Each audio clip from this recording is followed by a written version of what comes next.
Olá, povo progressista brasileiro, meu nome é Wallace Barbosa, eu sou o criador desse canal. Bem, gente,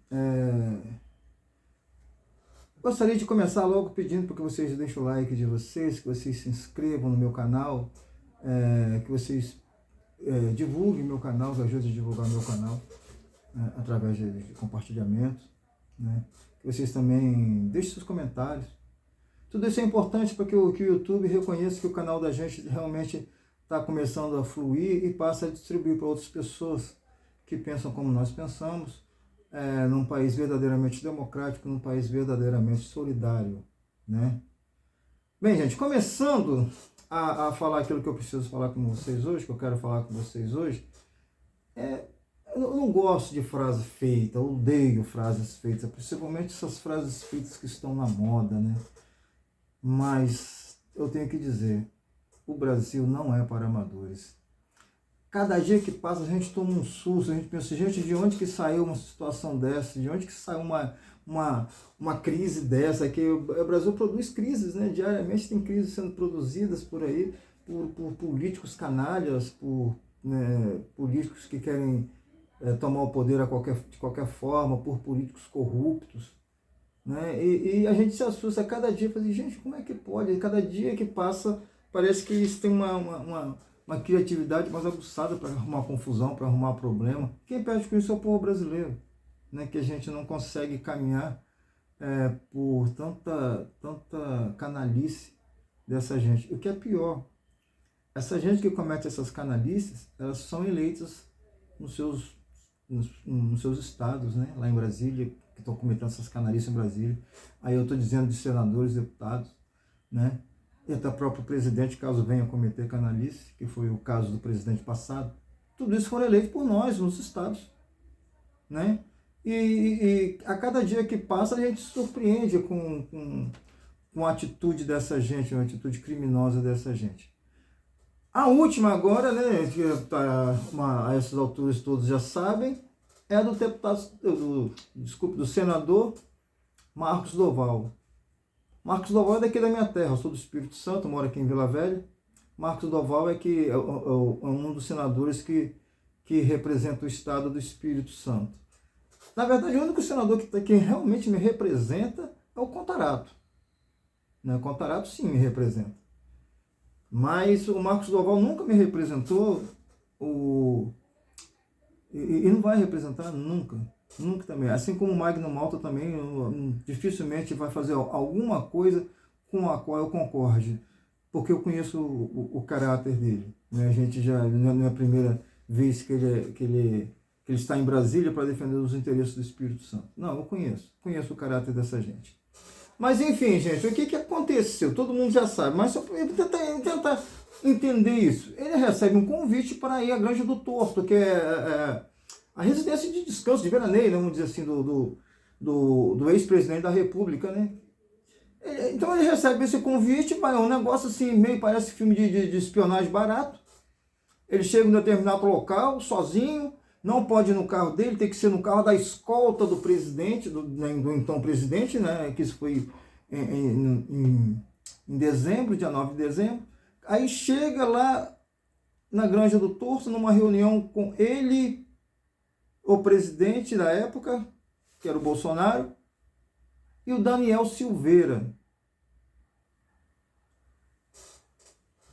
O que acontece nessa reunião? Olha, a proposta que foi feita, segundo ele, pelo Daniel Silveira, de que ele ia conversar com Alexandre de Moraes, com uma escuta, para ali, né, pescar, vamos dizer assim, alguma coisa que pudesse comprometer. Naturalmente, eles pegariam isso e colocariam nas mídias sociais, né, com as fake news dele, e para criar um tumulto, para que o exército interferisse e tal, e aí viesse o golpe. É claro, estou esmiuçando a situação, porque o tempo aqui é curto, mas seria mais ou menos essa a ideia, para comprometer o Alexandre de Moraes, para que criasse uma revolta popular, né, e tal.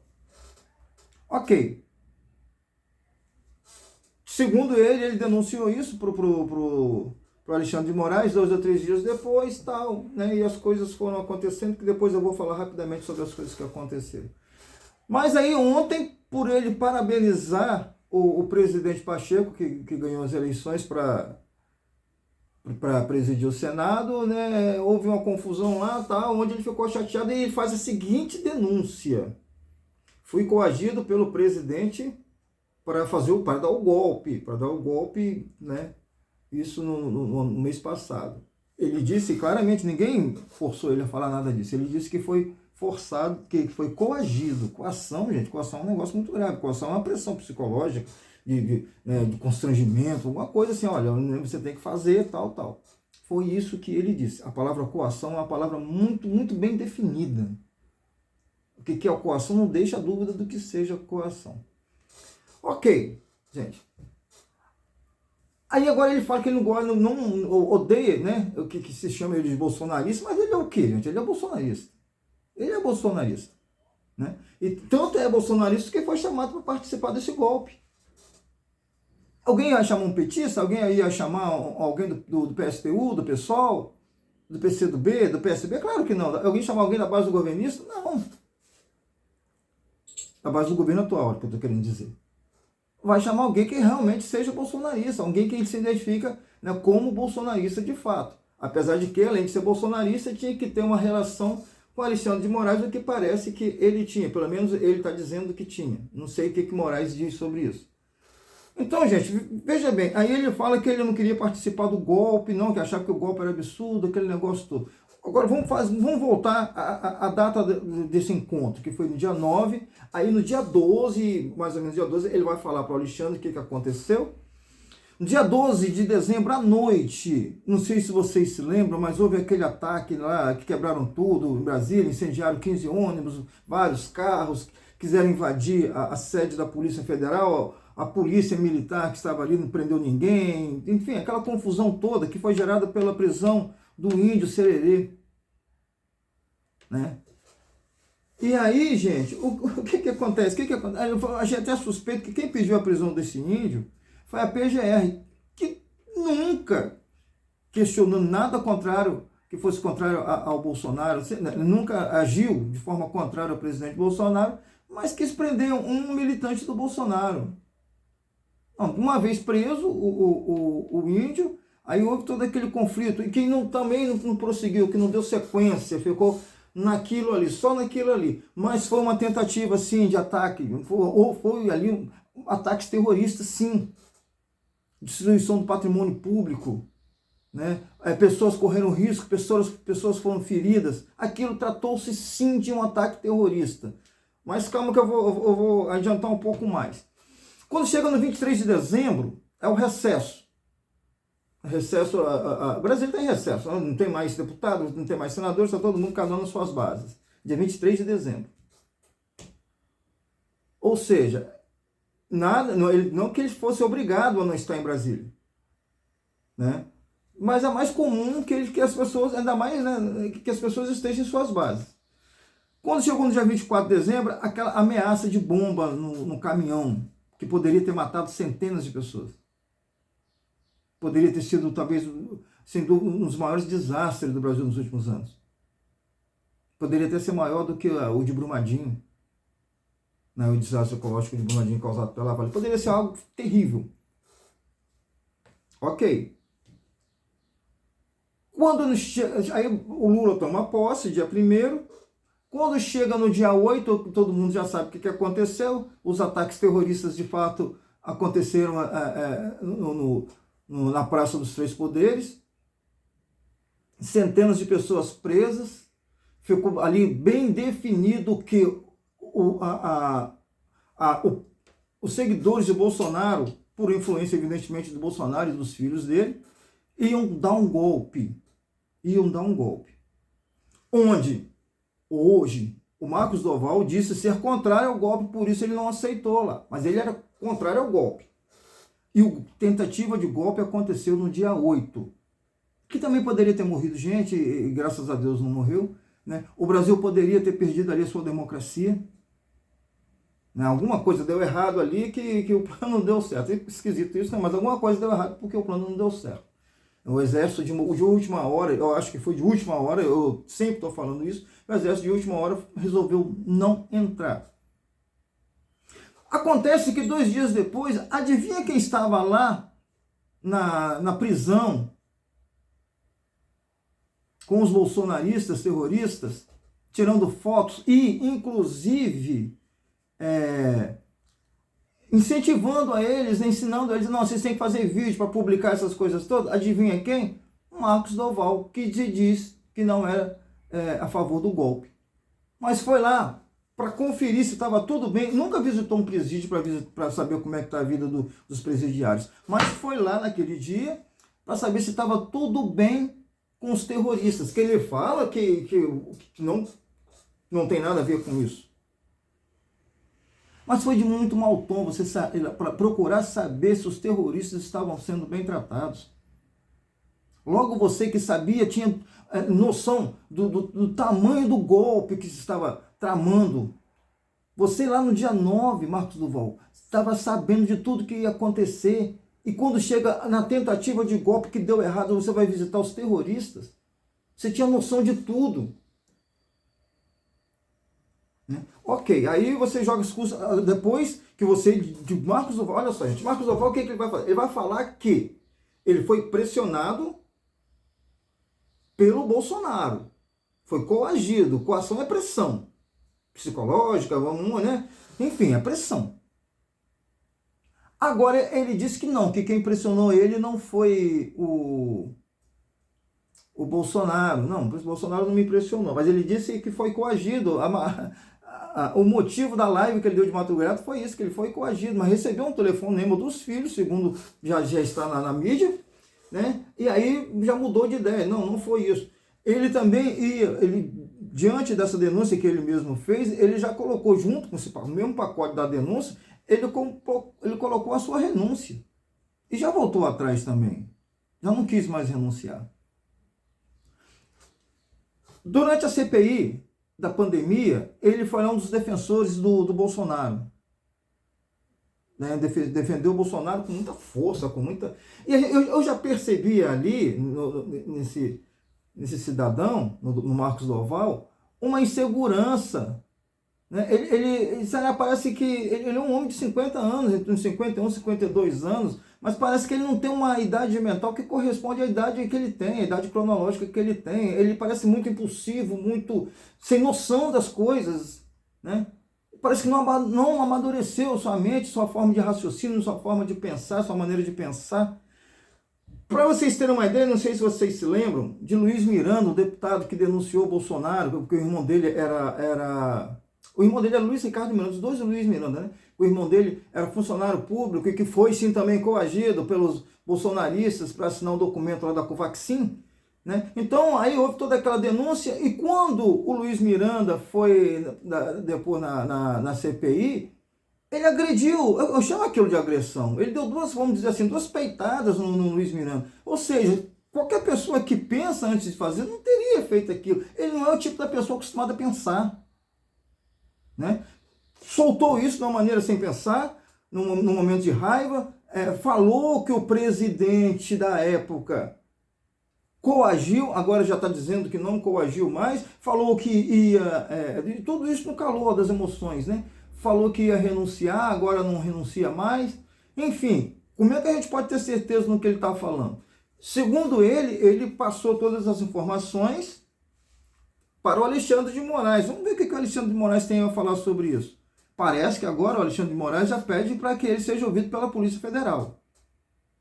Será que ele falou mesmo com o Alexandre? Será que o Alexandre de Moraes quer investigar, né, porque não estava nem sabendo dessa história? Mas paralelo a isso, o que acontece?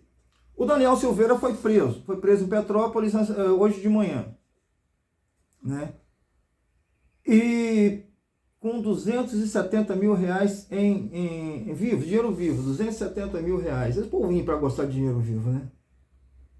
A origem desse dinheiro tem que se saber, né, de onde veio esse dinheiro, a procedência desse dinheiro tem que ser descoberta e para que também esse dinheiro, né? Para que estava sendo usado esse dinheiro? Porque eu acho que as tentativas de golpe não se encerrou, né? Não sei, pode estar acontecendo muita coisa ainda, né? Eu sei que o Daniel Silveira está preso por ele ter descumprido as determinações para que ele ficasse solto, né? algumas coisas, algumas restrições que ele descumpriu. Uso de rede social. Olha, quando ele recebeu o indulto do presidente, ele foi solto com condições. Né? Ele não poderia usar a rede social, e estava usando tranquilamente. Entrevista, conceder entrevista, também não podia, mas tranquilamente estava dando entrevista. Manter contato com outros investigados, tranquilo. Ele tinha que usar a tornozeleira eletrônica, ele destruiu a tornozeleira eletrônica. Proibição de se ausentar da comarca em que mora, também não era problema para ele, saía a hora que queria, não tem sem problema nenhum. Proibição de participar de eventos públicos em todo o Brasil. Ele descumpriu tudo isso. Então, por isso ele foi preso. O Daniel Silveira não está preso por essa denúncia do Doval. Não está preso. Está preso por esses motivos, mas ali se achou 270 mil reais, que também vai puxar essa investigação para saber a respeito disso, né? E já tem também essa informação hoje do Marco Doval. É uma confusão terrível, gente. É uma confusão terrível. Eu não confio no Doval, não confio nele, nem como homem, né? E nem como adulto. Ele parece sei lá, uma criança problemática que tem problema problema mental, problema psiquiátrico, alguma coisa assim, que você não consegue dar certeza daquilo que ele está falando ou daquilo que ele está fazendo. Parece que ele não sabe o que ele está fazendo. Né? Que fica aí, poxa, isso de alerta para o povo capixaba. Para o povo capixaba. Nós conseguimos eleger o Contarato, que é um formidável senador. Formidável. Mas junto a ele, cara, pelo amor de Deus, olha só, a Rosa de Freitas estava lá, a Rosa de Freitas foi uma negação para o Estado do Espírito Santo como deputado. Aí entrou o Marcos Doval, que também não disse a que veio, né? Por que ele foi fazer em Brasília para a gente? Ele não está dizendo nada. E ainda o Magno Malta. Né? Claro, que a Rose saiu, ficaram os três, o Magno Malta, o Doval e o Contarato. Se o Contarato pudesse assumir a função dos dois, seria uma bênção do Espírito Santo.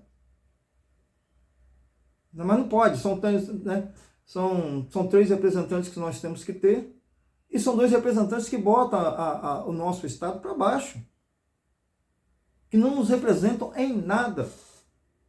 O Doval passou esses 4 anos defendendo o bolsonarismo, que foi péssimo para o Brasil.